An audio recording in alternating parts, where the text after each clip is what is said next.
ଆମର ସନ୍ତୁଳା ପାଇଁ ଆମର ପ୍ରସ୍ତୁତି ଆରମ୍ଭ ହେଇଛି।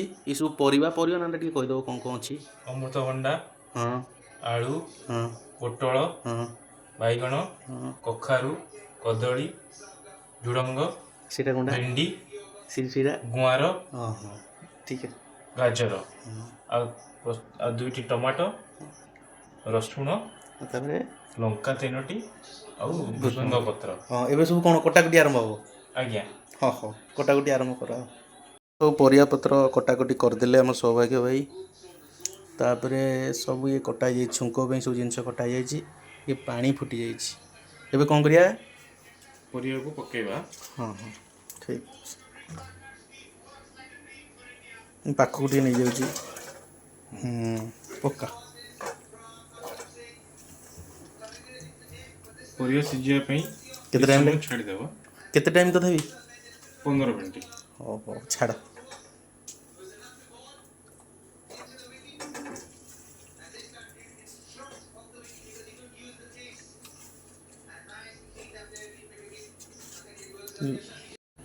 ତେଲ ଛୁଙ୍କ ଦେବା ଆମେ। ଛୁଙ୍କ ପାଇଁ ଇଏ କ'ଣ ତେଲ ପଇଲା ନା? ଆଜ୍ଞା। ହଁ ତାପରେ ଇଏ କ'ଣ ଶୁଖିଲା ଲଙ୍କା ଆଉ ଏଇଟା କ'ଣ ରସୁଣ ଛେଚି ଦେଇଛ? ଏ ଭୃଷୁଙ୍ଗା ପତ୍ର ରଖିଛ ନା କ'ଣ? ଇଏ କ'ଣ ସବୁ ସିଝା ସିଝି ହେଇକି ସବୁ ରେଡ଼ି ରଡ଼ ହେଇଯାଇଛି? ଆଜ୍ଞା। ହଁ ପୁରା ସିଝା ପୁରା ରଡ଼ ହେଇଯାଇଛି। ଆଉ ଛୁଙ୍କଟା ଅଲଗା ପ୍ରକାର ହେବା ଦରକାର। ଛୁଙ୍କ ପାଇଁ ତେଲ ତାତିଆ ପାଇଁ କିଛି ସମୟ ଛାଡ଼ିବା ନା?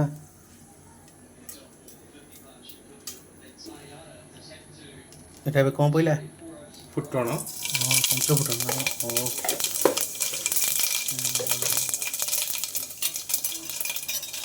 ଶୁଖିଲା ଲଙ୍କା, ହଁ ଚେଁ ଚେଁ କରୁଛ ଖାଲି। ତାପରେ ରସୁଣ ରସୁଣଟା ତ ଆଉ ଭୃସଙ୍ଗ ପତ୍ର।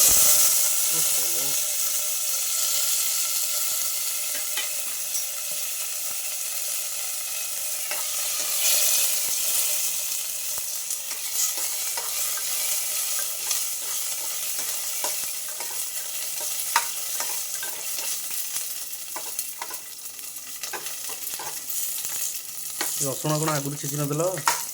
ଆଗରୁ ଛେଚା ହେଇଥିଲା।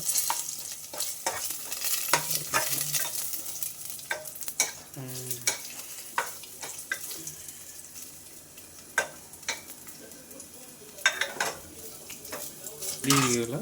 ହଁ ଛୁଙ୍କ ଦେବା। ଓ ସ୍ମେଲ୍ଟା ଆସିଲାଣି ଆଉ।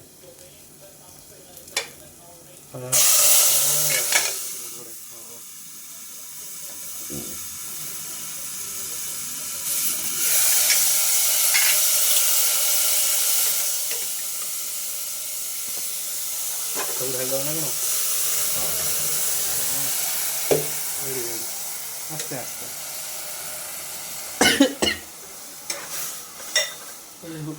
କି ଛୁଙ୍କ ଆସିଲାଣି। ତ ନାକରୁ ଛୁଙ୍କ ବାହାରି ପଡ଼ିଲାଣି। ସ୍ମେଲ୍ଟାରୁ ଜଣାପଡ଼ୁଛି ପୁରା ଅଲଗା ପ୍ରକାର କରିଛ ଆଉ। ସିମ୍ପୁଲ ସୌଭାଗ୍ୟ ଚ୍ୟାନେଲକୁ ସବସ୍କ୍ରାଇବ୍ କରିବାକୁ ଭୁଲିବେନି। ଠିକ୍ ଠିକ୍। ସିମ୍ପୁଲ ଖାଇବା, ସିମ୍ପୁଲ ଦେହ ସୁସ୍ଥ ରଖନ୍ତୁ ସନ୍ତୁଳା ଖାଇ। ନିରାମୟ ଜୀବନଯାପନ କରନ୍ତୁ ନା କ'ଣ? ଆଜ୍ଞା। ଆଜିକାଲି ଇଏ ଫାଷ୍ଟଫୁଡ଼୍ ଯୁଗରେ ଏଇ ଜିନିଷଟା ରାତିରେ ବନେଇକି ଖାଇବାଟା 4 ଦିନ 5 ଦିନ ବହୁତ ଭଲ। ଚ୍ୟାନେଲଟାକୁ ସବସ୍କ୍ରାଇବ୍ କରନ୍ତୁ ସୌଭାଗ୍ୟ ଭାଇଙ୍କର ଅଧିକାରୁ ଅଧିକା। ଆଉ ଏଇ ସିମ୍ପୁଲ୍ ଖାଇବା ଦେଖିବା ପାଇଁ ତାଙ୍କ ଚ୍ୟାନେଲଟାକୁ ସବୁବେଳେ ଦେଖନ୍ତୁ।